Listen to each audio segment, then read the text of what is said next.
The cave paintings. The cave levels in the game version of Paphos have some interesting lore written on the walls. They appear to tell the story of how Red arrived on Paphos and took over the race of blue giants. There's also some paintings of Acacius and a few other things. It's a nice bit of world building in my opinion. The first cave painting shows some Matongo spawn, which isn't very significant. The second shows giants bringing offerings to a statue of Zarka. This is interesting because it confirms that Zarka does exist in the same universe as Red, and he may even be working alongside Red. Zarka is a character I will be discussing later. The third painting shows Red arriving on Paphos, scaring away the local life forms. The fourth painting shows Red killing the green giant, presumably the leader of the blue giants, while forcing the blue giants to bow down to him, showing he's boss now. In the background of this, it's very faint, but you can see Acacius and a giant. Acacius seems to be bestowing some sort of power or a crown upon one of the giants. Perhaps he is choosing a successor or someone to stand up to Red. The last painting is a blue giant being devoured by Firebrand, the giant in Zenith's volcanic level. All of these paintings seem to be forming a narrative, but unfortunately we may never see the full extent of this extended lore. Sea Monster Cheat. Sea Monster is a strange cheat that starts the game on Planet X with Godzilla in the middle of the board on a glitched tile. Once he moves, strangely other enemy monsters will begin spawning in from the glitched tile. They otherwise behave like normal and can be fought, but after Varen is defeated, the glitched tile returns to normal and the monsters stop spawning in. This is a very strange cheat, and it's still unknown exactly what the intention behind it was. If I really had to guess, I personally believe this was a very early test attempt to create some kind of custom game mode with a feature that allowed monsters to spawn on the board, hence the glitch tile, which could have been a placeholder for another texture. The theory is still pretty far-fetched, however. Planet cheats. Entering the first 3 letters of any planet name with the exception of Earth will start the game on that planet with the player monsters at level 1. For example, the password for Jupiter would be JUP, and the password for Uranus would be URA. The password for Planet X is X-Star, probably because PLA wouldn't make all that much sense. It is entirely possible to finish the game as usual even on Planet X, and the lower player level adds a lot of difficulty. I guess you could call these passwords challenge modes even though they were clearly meant to be shortcuts. I personally use these to skip past a few planets I don't have the patience to go through and for the added challenge. Unused music. There are 3 unused tracks in the game's soundtrack discovered by rummaging through the game's files. Here are the tracks. The first 2 are these unused sound effects.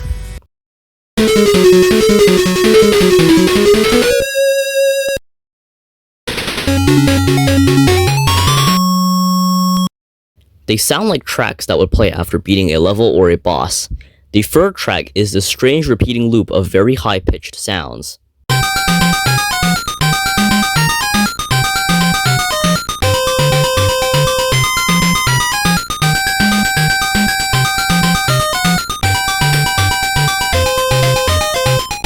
Many people have called this an utter ear sore, which I kind of agree with. It's speculated that this could be either a boss theme for Baragon or a theme for an unused planet. Baragon lacks a theme. All of the enemy monsters in the game have unique boss themes with just one exception. For some reason, the fights with Mogira and Baragon both use the same music. There has been some debate as to whether this shared theme belonged to either Mogira or Baragon originally, but since Mogira is fought first, I will assume the theme is his. There doesn't seem to be any explanation for this oddity, and the best guess is that the aforementioned unused music is Baragon's theme. TV screens. TV screens are strange, uncontrolled manifestations of the abilities of the game only seen in the original creepypasta, as the passwords are the equivalent in replay. The TV screens are strange levels which simply play an animation on repeat until the player leaves. These animations are extremely random and just absurd, and some of them are unusually violent. Otherwise, they're pretty insignificant plot-wise, but I personally think this is a testament to Cosby Dapp's writing skill. It's these little details like TV screens and the passwords that don't add much to the plot, but just add this strange layer of depth and mystery over the story. They aren't necessary, but thinking about them really gets the speculation flowing, and that's always a good story element in my book. Melissa references. A recurring story element in the creepypasta is the abundance of references to Melissa, whose soul is presumably trapped in the cartridge. The most common Melissa reference is the iconic blank staring face, which can be spotted in multiple levels. Even before Entropy, Zack was pretty suspicious about these faces, which turned out to be well-founded. There are some other Melissa references, and here are some examples. Please note that most of this information is taken from infographics made by Hubbub Sushi Games, the creator of the original Iceberg, so here's another special thanks. Another less obvious reference is the black hair on the Moon Beast's neck, most likely a mockery of Melissa as she died by having a truck run over her neck, and the black hair resembles a tire mark. Another reference is the moon in the Indigo Mountains. Many of the creatures here are jumping to their deaths, and Zack suspects the moon is the cause, which also was probably why Melissa killed herself. The first section of the Winter Forest level also resembles Zack and Melissa's last night together. In the Shadow Labyrinth, Melissa, or at least the image of her, protects Zack by repelling the raptors in the level. This infographic says that this TV screen in Zenith could be a Melissa reference, but I really don't think this is the case. I believe this burnt humanoid is actually a Zillion, killed by Red while trying to defend Planet X from being turned into Zenith. Gorosaurus in Lost Way. In the Lost Way levels, a few monsters who are also lost end up following Godzilla once they realize he knows the way. One of the monsters, strangely enough, is Gorosaurus, but Carl doesn't acknowledge this at all, probably because he isn't too familiar with all the Godzilla monsters, unlike Zack. Unlike the Gorosaurus in the previous story, this one is pretty chill and doesn't try to kill Godzilla. There isn't much to say here, it's just a nice reference.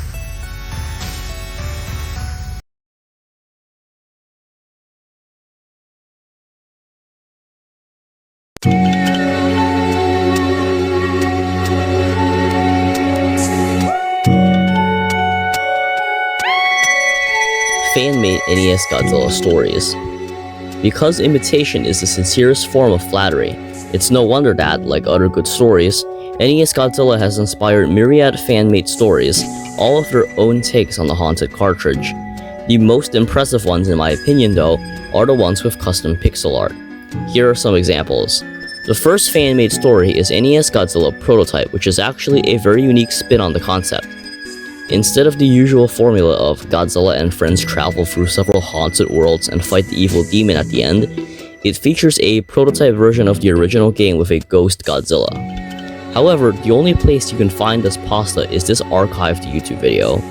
The original text version seems to be lost media. The second story is NES Godzilla Compassion, which, like Replay, leans much more into the surreal interdimensional theme more than a horror theme. There also exist fan-made Replay chapters, which I will discuss later. There's another fan-made story I swear existed at some point, but I cannot find it anymore.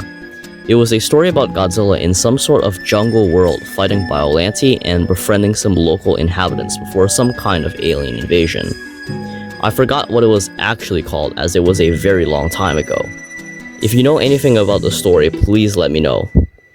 Other notable fan-made stories include NES Godzilla Fingerbones, NES Godzilla Wrong Way, NES Godzilla Chaos Pasta, NES Godzilla Insolvent, PlanetFree.mp4, YTP Godzilla's Nest, and Necroware Official's fan-made levels. Monster Retreat Mechanic. A relatively obscure mechanic in the original game is the Monster Retreat mechanic. Basically, if you fight an enemy monster too many times, they will retreat to the next world. This can be extremely annoying because you can be so close to beating a boss before they chicken out and basically run away in fear. Warlock is a good guy. Warlock is a bit of a strange character. He appears at the end of some worlds like Red, but he doesn't seem to be as outwardly malevolent as Red. He is still extremely unfriendly, however, telling Carl to leave and fighting him when he doesn't comply. Because of this, it has been speculated that Warlock isn't actually as bad as he seems, and he might be trying to protect Carl by stopping him from progressing because he knows what awaits him, and he might even know what's behind the Sin Gate. This theory doesn't have a lot of merit, however, because Cosbydaff himself has confirmed Warlock is evil. Replay game.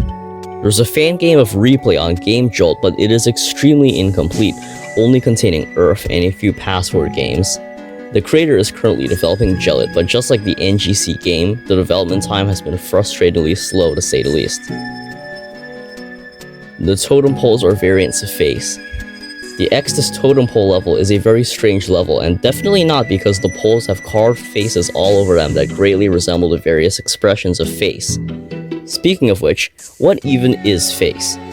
He just seems to be this enigmatic figure that helps and hinders Zack and asks these very strange questions for seemingly no reason. One of the leading theories about Face is that he is actually the soul of someone who played this game and lost, therefore getting trapped in the game. Maybe he was trapped during the Transcendence project, or he was just one of the many people who played the game over the years. The theory goes that Face has been isolated so long he does not know much about his former existence anymore. He asks stupid questions like, is water wet or is the sun hot, because he genuinely forgot about those aspects of our reality. He asks Zack's opinion on trivial things like peanut butter, dogs, or politics, because he wants to know if those things are good or bad in our world, because he genuinely forgot after so long of being trapped in this world. He asks deeply and disturbing and personal questions because he doesn't know how to properly communicate with a human and has forgotten what personal boundaries and limits are. Despite all this, he is still a benevolent character, and with what power he has, he uses to help Zack any way he can. He offers up new monsters to give him a better chance against Red, and even when he takes away Zack's monsters, he does this for Zack's benefit because Mothra is the only monster capable of navigating the mazes of entropy. In fact, he might exist to serve as a regulator of the game's rules, a referee if you will, which is something I will discuss later. I'm saying this because Face might not be the only lost soul in this game. While Face and Melissa are the most powerful lost souls in this game, it's possible that every face in the totem poles represents a lost soul. This eerie level is all that remains of the countless people who have fallen victim to this game over the years. Still the best, 1973. This is a strange but iconic line that shows after completing a level of Solomon. Many fans have tried to decipher exactly what this means to no avail. In the end, most have concluded that this doesn't mean anything within either the context of the creepypasta or real life. Cosbydaff himself said he pretty much shoved the phrase in, hoping it would become a meme, which it kind of did. Melissa is not Melissa theory. The theory about Melissa is that the Blue Angel encountered in-game is not really the same Melissa who died some time before the events of the creepypasta. The theory goes that a benevolent entity, trapped in the game but also being able to read Zack's mind, disguised itself as Melissa to give Zack a sort of morale boost to defeat Red. Melissa most likely never played the game, so it feels strange that she would somehow get trapped there despite having nothing to do with it, aside from her strange disorder. While this entity is benevolent, ultimately it is still trapped in the game and has to go by the same rules as Red, so it's possible it read Zack's mind and pretended to be Melissa. Also consider the fact that her power only truly activates once Red breaks the rules. Perhaps like Face, she also has something to do with the regulation of the rules. This theory does fail to explain how the actual Melissa got her disorder and died, but that was always oddly out of place with everything else considering the nature of Red and the cartridge anyway. Perhaps Red had nothing to do with it the whole time and it was all a fluke or some tragic accident, and he was simply bluffing at the end to trigger Zack.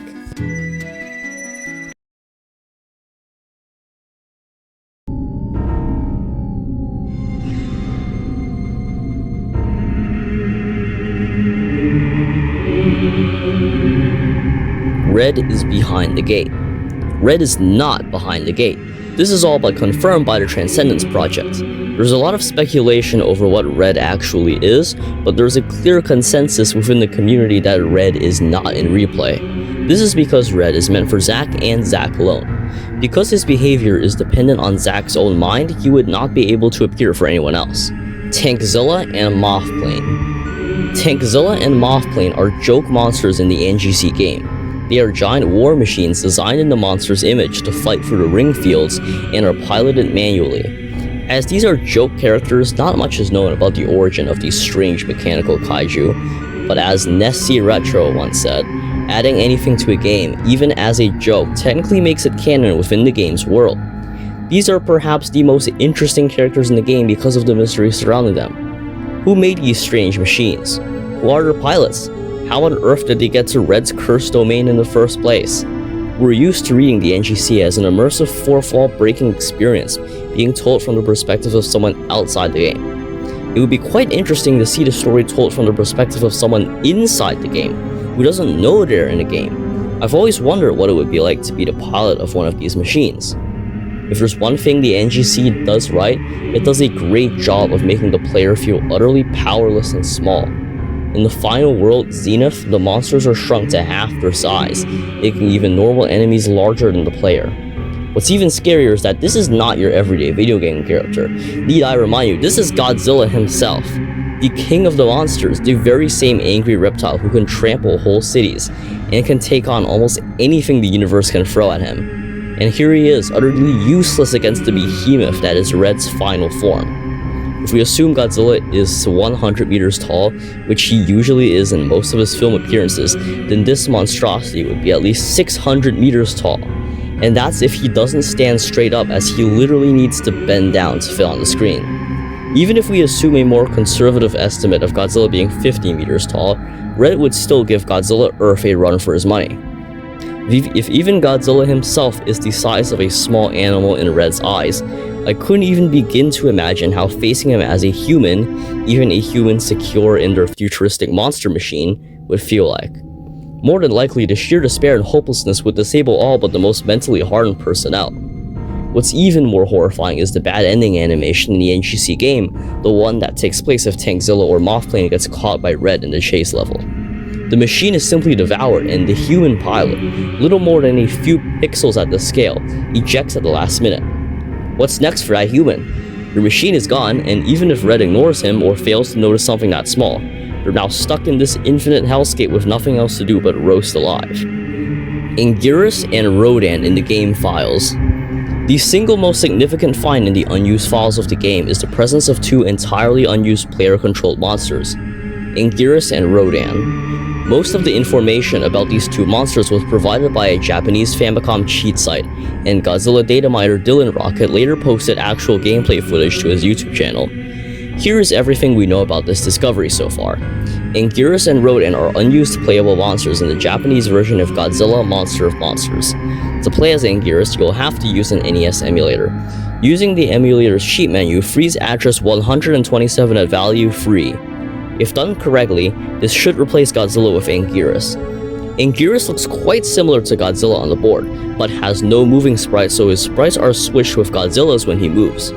He can move 2 spaces, and when he starts playing, his full sprite is a fully green bipedal kaiju named Anguilus, presumably a bad translation. He has no solid hitbox, and as such is not affected by attacks or barriers whatsoever. He also only has a walking animation and no animations for other events. His only attack is a strange, destructive walk, triggered by using A or B. It does absurd amounts of damage and can decimate hordes of enemies and even bosses in seconds. His health and power always stay at 4 bars even if he levels up. When playing as Anguirus, the game becomes incredibly glitchy. The graphics bug out a lot, with enemies becoming either discolored, invisible, or with only parts of them showing. When fighting an enemy, Anguirus will float in midair for some reason. The game also becomes extremely prone to crashing on the Japanese version. I say this because for some reason, even though most of the Anguirus and Rodan files are removed in the international version, playing as Anguirus in that version by hacking the files in actually results in a more stable experience. Rodan is unfortunately unplayable.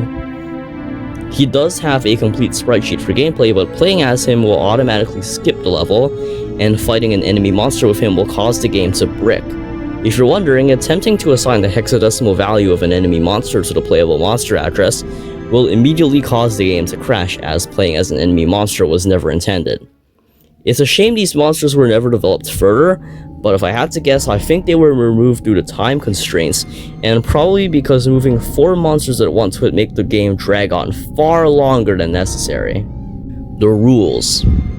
An interesting story element that sets the story apart from most other gaming creepypastas is that the main antagonist is held back by the hard-coded rules of the game. Most gaming creepypastas have the main antagonist break the game almost immediately, ignoring every single rule set in place, and in some cases breaking the 4th wall immediately and physically affecting the player. An example is Sonic.exe, where Sonic modifies the levels to be basically impossible so we can torment the player for as long as possible. It's clear that there's no real gameplay element involved here, just a prolonging of the inevitable. An even worse example is a Plants vs. Zombies creepypasta where the plants just straight up ambush the player in real life before tossing him out the window and killing him. I'm not joking, this is a real story that someone actually wrote and posted online. By contrast, the NGC feels like an actual game. Sure, if he wanted to, Red could just kill Zack the moment he started playing. But because he was restricted by the rules, he still had to give Zack a chance, no matter how slim, of escaping him during the chase levels or beating his bosses or his levels. The whole story feels like a playthrough of a game, rather than a generic spooky story simply using a game as a medium. I'm sure a few hardcore players would love to try fighting the Chimera or King Ghidorah. They are challenging and well thought out bosses that wouldn't be out of place in an actual game. Though I will admit that this concept pretty much fell apart the moment Red paralyzed Zack. Even then, he is still restricted somewhat. The 40-second timer, a seemingly trivial game mechanic, still holds on even when all other aspects of the game break down completely. Not to mention that Red cannot make himself invincible while fighting Zack, as he isn't in a chase level. He can, however, manipulate the game rules to his advantage. If he can't be invincible, he can still make himself extremely strong. If he can't get rid of monsters without fighting them, he can make them inaccessible. If he has to fight, he can still go off-screen and attack. Zack is frustrated at this and asks why Red even lets him play if he's going to play unfairly, to which he replies that he can't break the rules. However, in the end, he did break a rule which sealed his fate. Had he not been so arrogant, he might have won. Let me explain why for a moment. The rule Red broke was that he triggered a game over while Zack still had a playable monster left, that being Acacius. Zack acknowledges this, saying that as he was having a heart attack, he felt that Red must be breaking one of the rules, but that if he killed him quickly, it would have been too late for it to matter. Red was clearly wrong, as something about this foul play triggered Melissa to come in and save Zack for the final battle. Also, here's why his manipulation of the rules lost him the overall game. While Acacius was extremely strong, Red was more than a match for him, and by the time Acacius finally defeated Red, he did so just barely with a quarter of a life bar left. At that point, just one more hit from Red would have sealed Zack's fate. By restricting Acacius until the final battle, Red basically shot himself in the foot by ensuring the last and most powerful monster to face him would be at full strength. If he had played fair and allowed Zack to use Acacius from the beginning of Zenith, Acacius would have been weakened by the levels and would not be strong enough to defeat Red at the end. So if Red had fought his situation through a little more clearly, he would have won. Also, I personally believe Face is a kind of referee with these rules. As the world gets harder, Face gives Zack new monsters to level the playing field. This is possibly why he got killed in Zenith, as Red was angry with him for helping Zack. April Fool's Chapter. CosbyDAF has actually made two different April Fool's chapters for the NGC. The first one was made in 2020, and as such is a parody of 2020. It could also be a political statement of some kind. The second was made in 2022 and is a bit harder to explain. The first April Fool's chapter features a world called Sample Text, with masterfully crafted levels such as Kofef, Society, Hilloward Firth, Bail Bonds, Cone Launch, and Twitter. In this masterfully written story, Godzilla fights the Orange Man heads, plunders 73 rolls of toilet paper, bails his brother out of a cage, fights a rabbit Stephen Colbert, and gets banned from Twitter for killing a safe space and a snowflake. The second story has Godzilla meeting Will Smith onto Earth, unlocking like 10 playable characters, including an NFT who dies upon being copied, and playing Among Us and killing all the crewmates. He then loses the game horribly to a rip-off Sin boss and a rip-off Acacius, before being forced to play Godzilla 2 War of the Monsters as punishment. Bird in the Cage. Zack curiously mentions that he saw something that looked like a bird in a cage in the glitched level meter on Mars after the Mogira fight. This is a strange detail to mention. If you look really closely, you can kind of see it, but I don't really see any resemblance. Some have said this could be some kind of Melissa reference with how she is trapped like the bird, but this is possible overthinking. Exitus. Apparently, the original name for Exodus was Exitus, but CosbyDAF made a typo turning Exodus into Exodus. However, he liked the new name more and so kept it.